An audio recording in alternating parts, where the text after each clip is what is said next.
নমস্কাৰ, খুব ধুনীয়া এটা মই পিয়ৰ টচৰ জৰা দেখুৱাইছোঁ। এইটো ব্লেক টচত বনোৱা হৈছে, শুৱালকুছিৰ প্ৰডাক্ট হয় আৰু আমাৰ এই জৰাবিলাকৰ প্ৰত্যেক জৰাতে আমাৰ চিল্ক মাৰ্ক থাকে এনেকুৱাকৈ। আৰু ইয়াৰে ছাইড পাৰি লগতে ছাইড পটিও খুব ধুনীয়াকৈ বনাইছোঁ, একেবাৰে ইউনিককৈ বনোৱা হৈছে এইটো জৰা।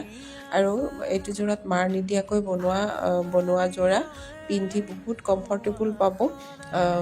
লগতে যদি কিবা বেলেগ কালাৰ ডিজাইনতো যদি আপোনালোকে ল'ব বিচাৰে অৰ্ডাৰ কৰিব পাৰে। আমি হ'লচেলো কৰোঁ প্ৰত্যেক কাপোৰৰে। আৰু যদি এইটো জোৰা আপোনালোকৰ পচন্দৰ ভিতৰত পৰিছে তেতিয়াহ'লে মোক কণ্টেক্ট কৰিব। স্ক্ৰীনশ্বট মোৰ নাম্বাৰ দিয়া আছে। Thank U.